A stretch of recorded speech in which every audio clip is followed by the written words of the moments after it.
జాతక కథ. సఫల యాత్ర.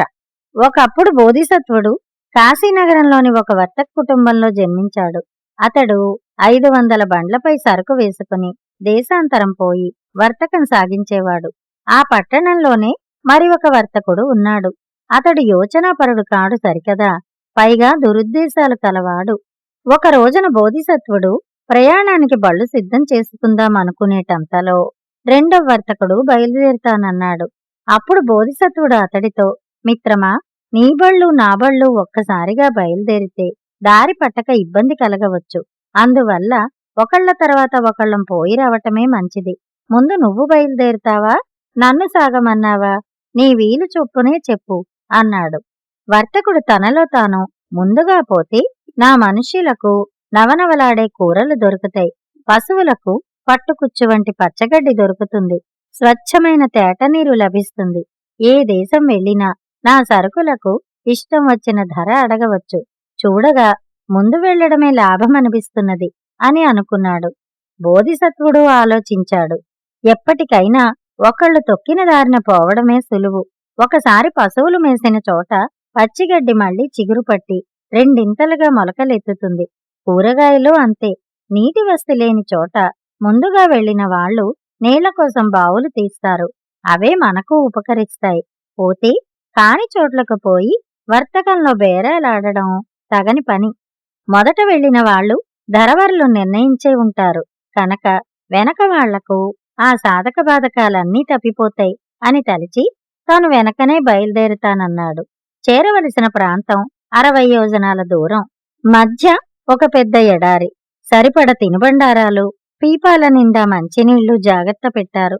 ఈ సరంజామంతటితో రెండవ వర్తకుడు బోధిసత్వుణ్ణి భలే పాచిక వేశానని సంతోషిస్తూ చాలా దూరం ప్రయాణం చేసి చివరికి ఆ బ్రహ్మాండమైన ఎడారి చేరుకున్నాడు. కొంత దూరం పోయేసరికి అతనికి ఒక అపూర్వమైన రథం ఎదురైంది. ఆ రథాన్ని ముచ్చటైన తెల్లటి గుర్రాలు లాగుతున్నాయి. బండిలో ఒక రాజపురుషుడు కత్తులు, కటారులు, విల్లములు ధరించిన పరివారం ముందు నడుస్తున్నది. ఆ జనమంతా గొప్ప వర్షంలో తడిసిపోయినట్టు, బండి చక్రాలు ఎక్కడో బురదలో కూరుకుపోయినట్టు ఆనవాళ్లు కనిపిస్తున్నాయి. అందరూ తలలకు తామరతూండ్లు చుట్టుకుని అరవిచ్చిన తామర పువ్వులు చేత పట్టుకుని ఉన్నారు. బండిలో వర్తకుణ్ణి ఆపి రథంలో ఉన్న రాజపురుషుడు ప్రసంగవశాత్తు అంటున్నట్టుగా, ఏమి వర్షమయ్యా బాబూ, కడవలతో గుమ్మరించేసింది. అదిగో ఆ అడవి దాటితే అంతా జలమయమే. ఏళ్ళు ఊళ్ళు ఏకమైనాయి. అటువంటి ప్రదేశానికి పోబోతూ ఇలా కష్టపడి పీపాలతో నీళ్లు మూసుకుపోవటం ఎందుకయ్యా, చాదస్తం కాకపోతే అన్నాడు. నిజమేనని నమ్మి దూరాలోచన లేని వర్తకుడు పీపాలలో నీళ్లన్నీ పారబోయించి వేశాడు. తీరా చూస్తే ఎంత దూరం పోయినా ఆ అడవి కనపడుతూనే ఉంది కాని అది చేరుకోవటం మట్టుకు జరగలేదు. వర్తకుని పరివారానికి దాహం వేసింది. తాగటానికి గుక్కెడు నీళ్లైనా లేకపోయినాయి. గొంతులెండిపోయి అంతా ఒక్కొక్కరే ఎడారిలో దిక్కులేక మరణించసాగారు.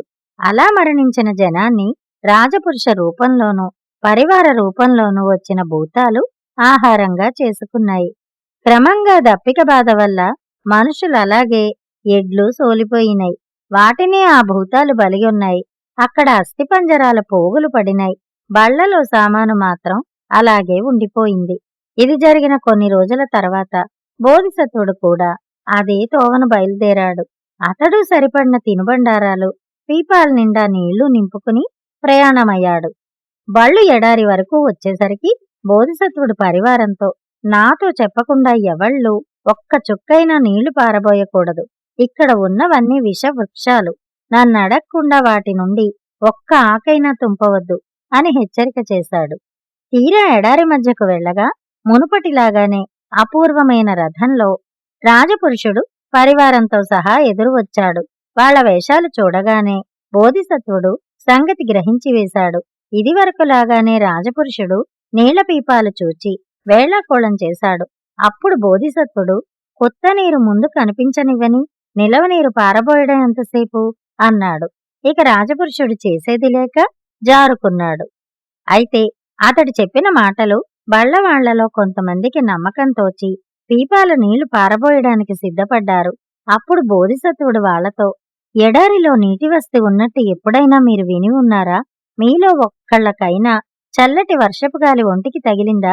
కనుచూపు మేరలో ఒక్క చిన్న మేఘమైనా మీరు చూశారా? ఒక్కసారైనా మెరుపు మెరిసినట్టు కంటికి అగపడిందా?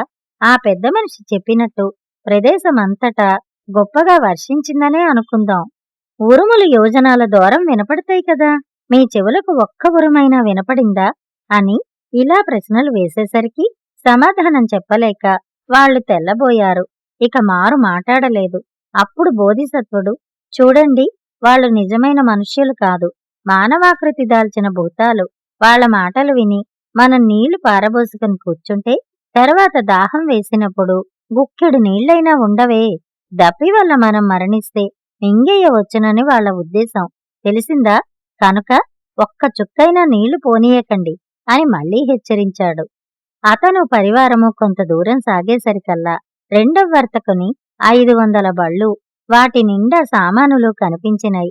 అక్కడ అస్థిపంజరాలు చెల్లా చెదురుగా పడి ఉన్నాయి. ఇవి చూసి అంతా ఎంతో ఆశ్చర్యపోయారు. అప్పుడు బోధిసత్వుడు, చూసారా, దూరాలోచన లేక నీళ్లన్నీ పారబోసుకున్నందువల్ల ఆ వర్తకునికి చివరికి ఏ గతి పట్టిందో అంటూ వాళ్లకు అసలు సంగతి నచ్చచెప్పాడు. తెల్లవారగానే అతడు ఆబళ్లను కూడా తీసుకుని వెళ్లదలిచిన దేశం వెళ్ళాడు. చాలా లాభం గడించి పరివారంతో సహా క్షేమంగా తన నగరానికి వచ్చి సుఖంగా ఉన్నాడు. కథ సమాప్తం. కథ కంచికి, మనం ఇంటికి.